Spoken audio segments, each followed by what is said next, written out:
یوور پرزیدنت روسیه یوری اوشاکوف به ژورنالیستان خبر داد که پرزیدنت روسیه ولادیمیر پوتین روز پنجشنبه 13 اکتبر سال 2022 در شهر استونا با پرزیدنت های تاجیکستان و قرقیزستان یک ملاقات سه جانبه برپا می کند.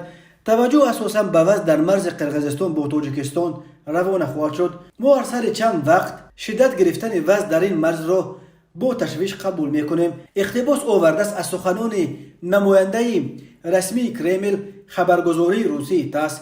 اوشاکوف تاکید کرده است که مسکو هر نوع تنش بین اتفاقچیانش در اودکبه را منفی به او میگوید.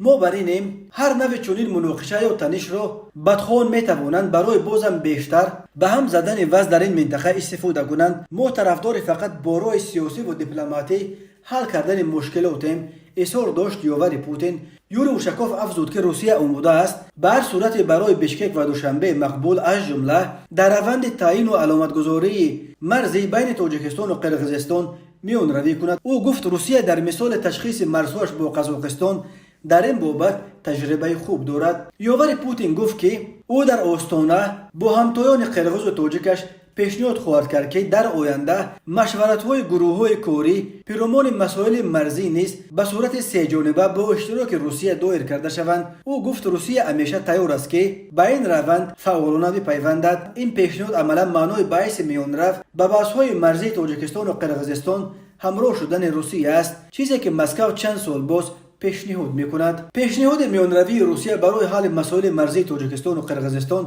در پی مناقشه خونین روزهای 14 و 17 سپتامبر سال 2022 در مرز این دو کشور است. در گیره‌های ماه سپتامبر با بیش از 130 کشته و نزدیک 450 زخمیش خونین‌ترین مناقشه در تاریخ مناقشه‌های مرزی تمام آسیای مرکزی بعد سقوط اتحاد شوروی دانسته می‌شود. در دو سال آخر سال 2021 و 2022 مناقشه‌های مسلحانه در مرز تاجیکستان با قرقیزستان نزدیک 200 کشته و بیش از 750 زخمی به جا گذاشتند. در پی درگیری‌های اخیر رهبران قرقیزستان رنجش خود را از روسیه و سازمان زیر نظارت مسکو اودکبه در رابطه با این حوادث پنهان نمی‌کردند. از جمله روز 16 سپتامبر در روز اوج درگیری‌ها در مرز پرزیدنت قرقیزستان صادر جابروف به ملاقات با ولادیمیر پوتین که در سمرقند در حاشیه نشست سران کشورهای عضو سازمان همکاری‌های شانگهای دایر شد با چند دقیقه تأخیر دیر آمد. چون این دیر آمدن به ملاقات پرزیدنت ها به زبان دیپلماتی بسیار وقت همچون یک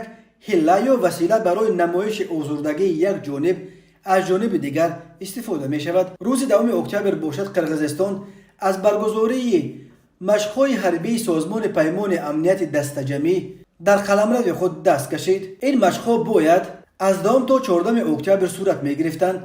وزارت مدافع قرقیزستان گفت تصمیم لغو مشق‌های اودکبه بر وقت گرفته شده بود، ولی روز بعد معاون سروزیر این کشور ایدیل بایسالوف تصدیق کرد که سبب لغو مشق‌ها حوادث اخیر در مرز قرقیزستان با تاجیکستان بود. روز 12 اکتبر به این دلیل سفیر قرقیزستان در مسکو گلنورا کلارا ساماتووا برای بررسی مسائل مربوط به اشتراک بشکک در فعالیت‌های اودکبه به وزارت خارجه روسیه دعوت کردند.